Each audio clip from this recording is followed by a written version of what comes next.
New week, new opponent, same thing. Rinse and repeat. Let's discuss.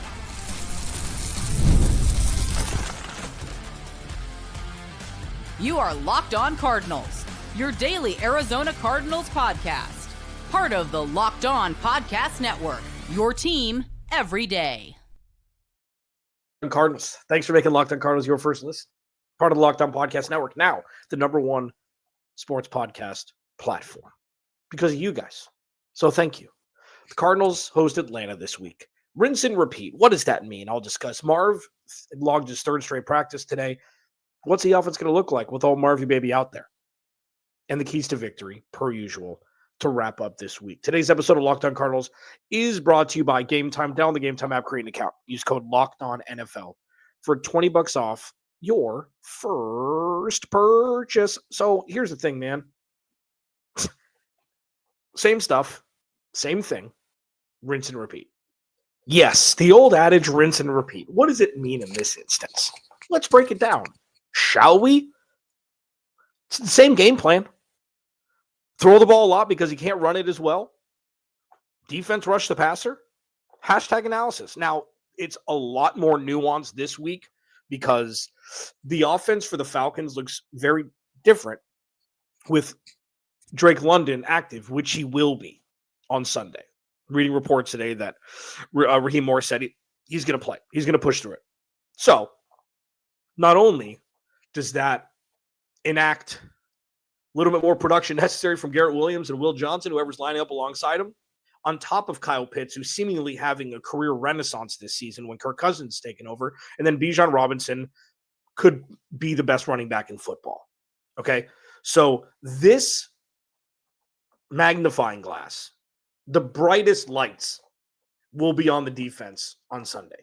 Because if the Cardinals once again give up 30-plus points, this is going to get serious very quickly. And also, well, it should have been serious. It is serious, okay? But this is just going to be another nail. It's just going to be another nudge. It's just going to be another step on the plank. Because that will be 4 games in 5 weeks where they've given up 30-plus points. They give them 27 in Jacksonville with a mostly healthy defense.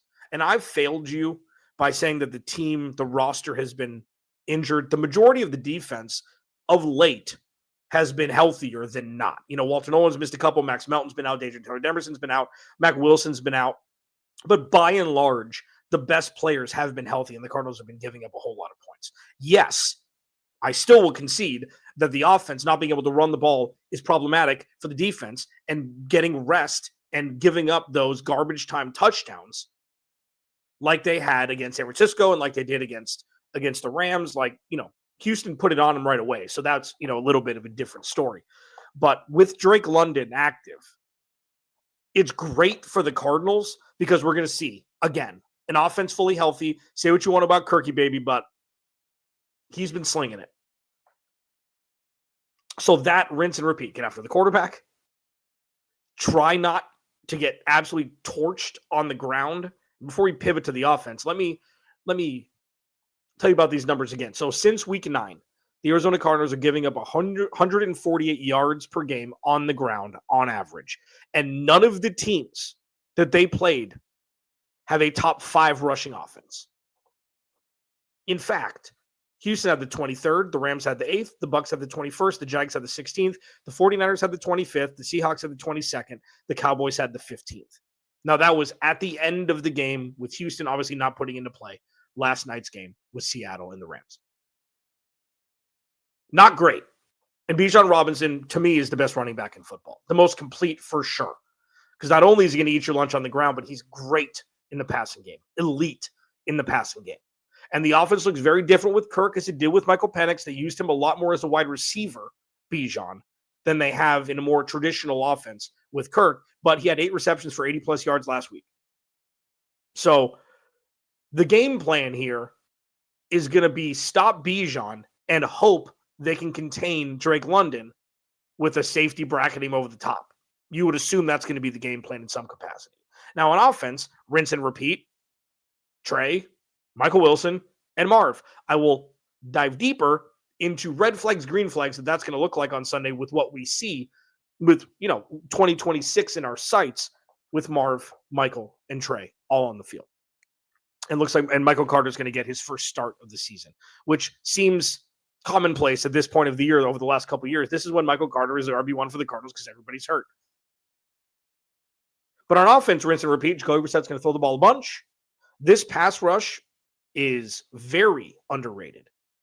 Criminally underrated, if I may. They have the second most sacks in the NFL at 48, I believe.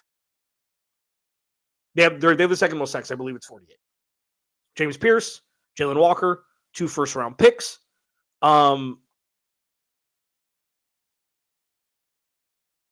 Seems like the offensive line is going to be the same. Paris is out again.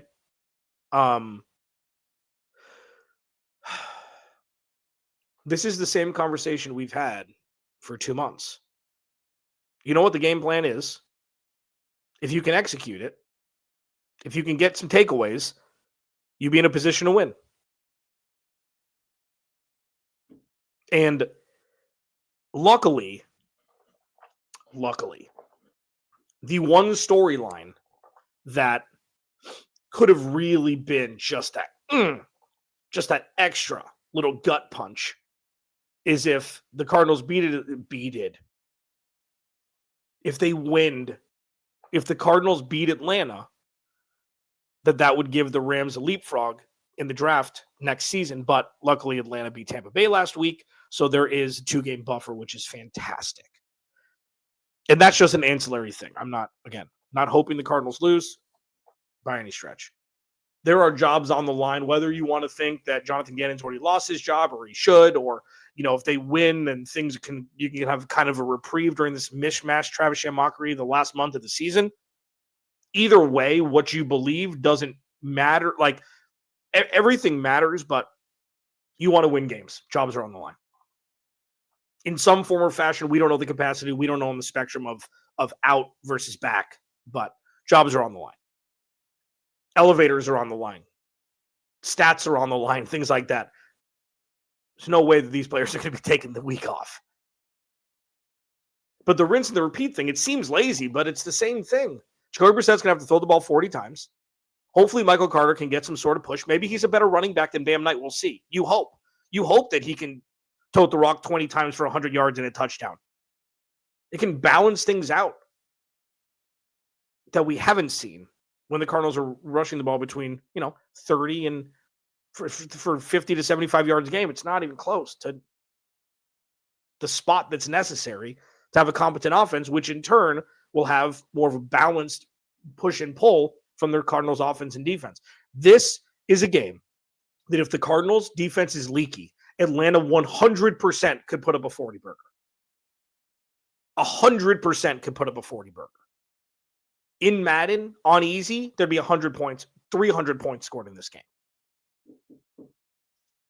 On offense, Marv, infused back. What does it mean? Is it going to be competent? Is it a Drew Petzing thing? Is everybody going to eat? It's going to be fascinating. The most fascinating, most likely. We'll discuss it next. Locked On Cardinals, your team every day. This episode of Locked On Cardinals is brought to you by Game Time. The World Cup is finally coming back to North America for the first time since 1994. And with 48 teams for the first time ever, it's going to be massive. But let's be honest. Getting tickets is usually the hardest part, and that's where the Game Time app comes in. Finally giving fans a real advantage when it comes to snagging seats. With Game Time, you can track price drops in real time, get alerts with great seats when great seats do open up, and buy tickets the moment they hit the app. It puts the power back in your hands and makes going to the World Cup realistic instead of impossible. Prices include fees up front, which I love. No last-second surprises at checkout. You can pick a game, tap a section, and have your tickets loaded within minutes. No confusion, no hunting for fine print, anything like that. Take the guesswork out of buying World Cup tickets in every match, concert, or event with Game Time. Download the Game Time app, create an account. Use code LOCKEDONNFL for $20 off your first purchase. Terms apply. Again, download the app, make an account. Use code LOCKEDONNFL for $20 off. Game Time.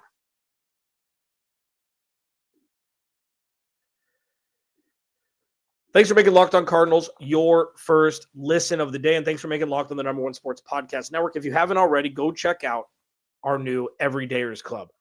Discord, ad-free content, or ad-free shows, everything. It is such a level up from what we've already been doing so well on the platform on Locked On. Check out the link in the description. We're getting everything set up, everything rip-roaring. Yeah, it's going to be fun. Not only for the rest of the season, this offseason is going to be banana sandwich. It's going to be so great. Become part of the Everydayer Club. Join me. The weather is warm. The water is warm. The water and weather are both concurrently warm. I digress. Marv back looks like trending to play at this point. Has been ruled out, which he had with the heel last couple weeks pretty early. This is the burning question because this has the longest lasting effect, not only for Drew Petzing, who may already be out. This isn't a conversation about that. The long-lasting effect of Michael Wilson, Marvin Harrison Jr., and Trey McBride for the future. What you'd hope is the targets would be spread. I want to see evenly. Like, listen, Trey's going to get more. He's the number one dude. I want Marvin Harrison Jr. to steal targets from what has gone to Michael Wilson since Michael Wilson, has been de facto wide receiver one with Marv out the last couple weeks. The balance would be best if that were the case. And that's not taking away anything from Michael Wilson, one iota. That's not putting more weight onto Marv because he was the number 4 overall pick, one iota. Marvin Harrison Jr. has a higher ceiling than Michael Wilson. Michael Wilson seems to have a significantly higher floor than Marvin Harrison Jr. I tweeted this out, and it's not exact, but it's close, and we can kind of get into this world with this as kind of the doorway into explaining what I mean. Marvin Harrison Jr. is Kyler Murray. Michael Wilson is Jacoby Brissett. Okay, Marvin Harrison Jr. has a higher ceiling for sure. Michael Wilson has a higher floor at this point. He just does. We've seen it. But the biggest question is, how do they coexist and what does it look like? This is not an original story. Oh, man, there's 3 great pass catchers. How are they all going to get the ball? Stop it. But you want to have some sort of order in place. You want to have some sort of, this is what it should look like going into 2026. And it could very well be, well, they just need a new offense. Sure. Absolutely. You want to see Marv steal targets. You want to see Marv get open more, obviously, than Michael Wilson. And it's not a competition. It's a win no matter what if everybody eats, of course.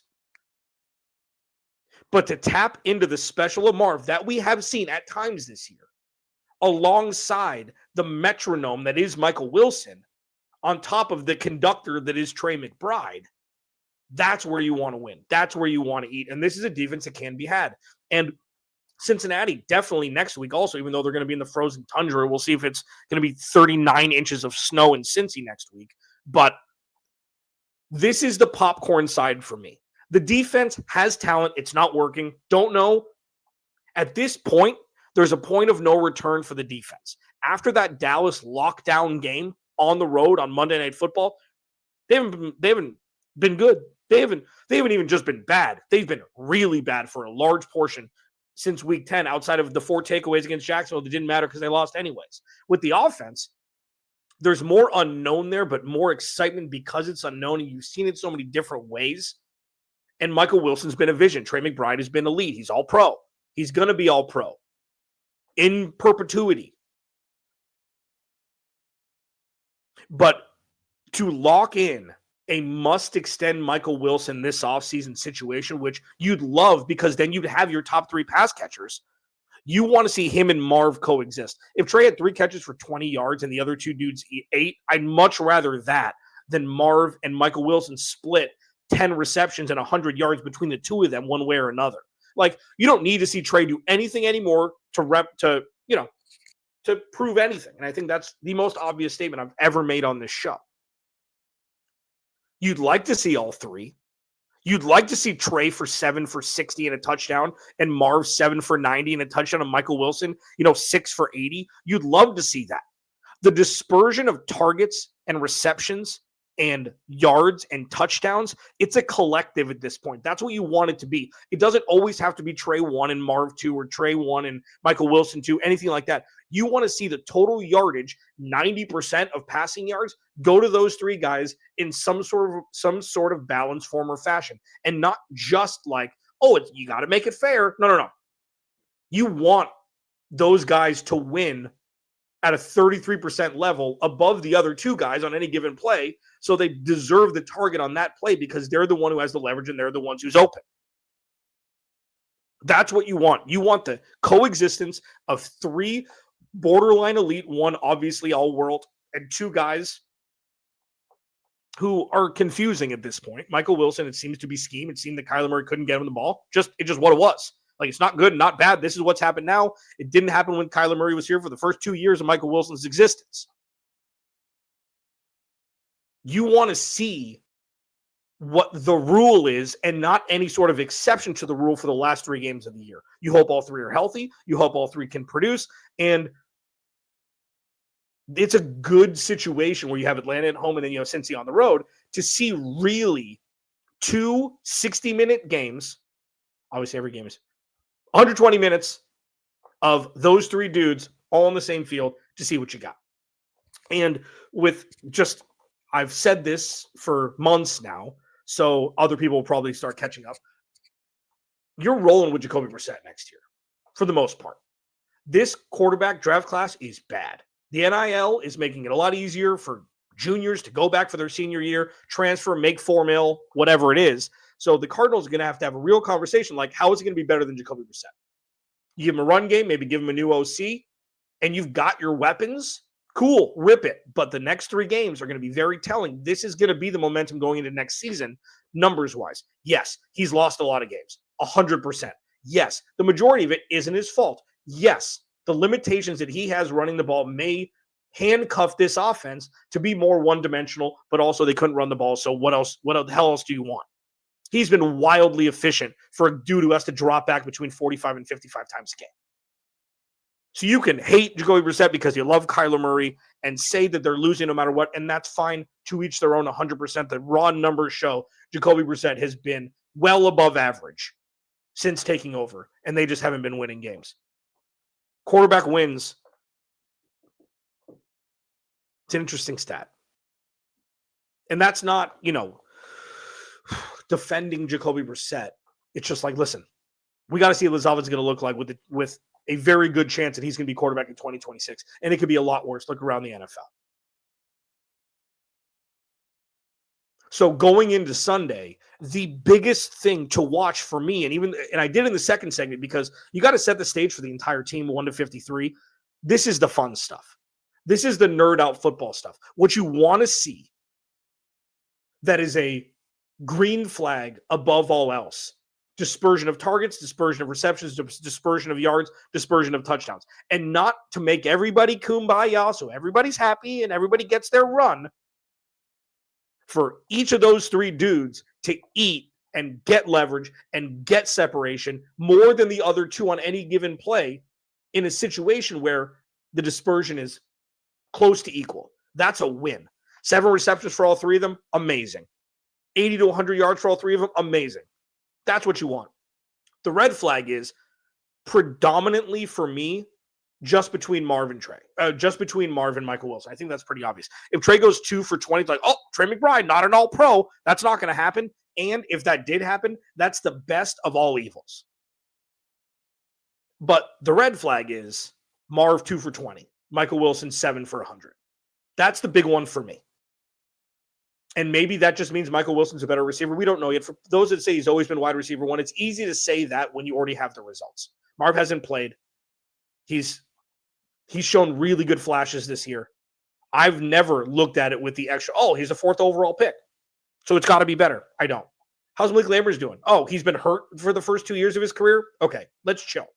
Sometimes it takes a little bit longer for young men's bodies to catch up to the big hits in the NFL. It doesn't always. It's not an excuse. It takes time sometimes. People to play through injuries. It's different. Green flag, all 3 eat with a dispersion pretty equal. Red flag, Marv severely trailing the pack. That's the one you want to avoid. We'll see what happens on Sunday. What are the keys to victory? I'll discuss those. You better believe I'm going to talk about it next. This episode of Locked On Cardinals, Bink, brought to you by Prize Picks. The holiday season is one of the best times for sports. Bowl games, big basketball matchups, playoff pushes. It's all happening at once. And while we're all making the choices every day, one of the most fun places to make the right call is Prize Picks. And Prize Picks is the easiest way to get in on daily fantasy. Just pick more or less on at least 2-player projections, lock in your lineup, and you're in the game. Creating a lineup takes less than a minute. Yeah, it makes the whole process super smooth. It's super clean, more, less, whatever it is. Early payout, say you do a 6-person entry, and you get the first 4 right. Sometimes there's an early payout option where you make a little bit more cheese than what the entry was, and you can cash out before the other 2 go. The new stacks feature is probably my favorite. So say you want to do Jacoby Brissett over yards, over pass attempts, and over touchdowns, whatever it is, you can stack all that up in one entry. You weren't able to do that in the past. Download the Prize Picks app today. Use code LOCKEDONNFL to get $50 in lineups after you play your first $5 lineup. That's code LOCKEDONNFL to get $50 in lineups after you play your first $5 lineup. Prize Picks. Good to be right. Please go to the YouTube channel, search Locked On Arizona Cardinals, hit that subscribe button, man. Turn notifications on. Inching our way towards 5K. Thanks, everybody. It's been a frustrating year. It's been a frustrating year. I feel duped. Some say I shouldn't, but I do. Big changes are coming. Something that won't change is I will be here for you every day. Keys to victory, turnover battle. The Cardinals cannot turn the ball over. They must remove the ball from the offense of the Atlanta Falcons more than they give up the ball. They can't give up the ball. They need to remove it. Bijan has had some fumbling issues the last couple weeks. Kirk Cousins is a 3-interception or 3 total turnover machine waiting to be turned on. Got the key in his back, ready to be turned on. The Cardinals need to pressure the quarterback. Above all else, for me, as like a longer lasting impression, I got to see the pass rush do something. I got to see the pass rush do something, man. Because outside of signing a top tier free agent pass rusher, if they draft in the top 5, I still think offensive line's most important. But if you can get the best pass rusher in the game at 5, like how can you deny that that's the right choice? It's going to be so difficult. But that, like, you've seen enough from Will Johnson this year. Yes, he's pumpkining right now as a rookie. He's hit that wall. Garrett Williams is fine. I don't know what the hell is going on with the defense, but the pass rush has not been good for quite a while. Walter Nolan's been good, had another sack, a couple of tackles for losses, pass deflected. Keys to victory, you got to get the quarterback. And if Walter Nolan starts to emerge these last couple of weeks, you think these games don't matter? This is when Walter Nolan can really get that not only run between the lines on Sundays, but this is where the game film. He can start watching. He can start watching himself. He's only played a few games this year. And he's been a game worker. Everybody, DT1, reminding you why. That the Cardinals got a demon. I want to see more of it. I want to see him on the field as many percent as he can be with the game scheme they've got at hand. I want to see him get after the quarterback as much as possible. That's the one for me. And then Josh Sweat, sure. I mean, he's under contract for the next couple of years, so he'll be back next year. We might just need a running mate. We'll see if Jordan Birch gets more run. We'll see if Cody Simon's, fully healthy, if he's playing banged up at the second level.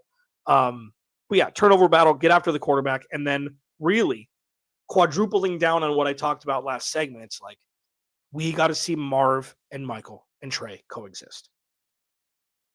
And if it's Trey, 10 for 100, and then Marv and Michael Wilson, 10 or 12 for 110 split evenly, that's not, like, when I say dispersion of talent, I'd rather Trey McBride have the least amount of receiving yards of the 3. Dispersion is like 7 each for 80 each or something like that.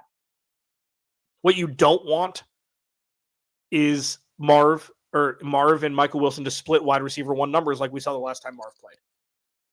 5 for 59. 5 for 59. That would be the biggest indictment on Drew Petzing. Just to add to the laundry list. But that would be the biggest indictment, as he's coaching for his job too. Some may say he's already lost it. I don't know. Don't really care about that right now. He's playing, this is it. Can this offense sustain 3 pass catchers? It hasn't been able to up until this point. And we haven't really seen all 3 of them healthy. Marv's been out for a good chunk of the time since Jacoby Brissett's taken over after the bye week. So Michael Wilson, I think, has been wide receiver 1 for the last month in fantasy. Trey McBride has been tight. Dude, the stat, I believe, the gap between tight end 1, Trey McBride, and Travis Kelce, tight end 2, is wider than tight end 2, Travis Kelce, and tight end 28. That's how dominant Trey McBride's been. And yeah, you throw garbage time in there. I don't really care. I want to see the proof of concept regardless. And hopefully the Cardinals can come out on Sunday, play, with a fever, and get a dub at home. Wins means so much more than draft stock right now. So much more. Alex Clancy, Locked On Cardinals. I will be talking to you immediately following the game for 15 minutes, and then immediately following that, be the Cardinal Squad show as usual. Remember, without you, there is no me. I'll talk to you after the game on Sunday.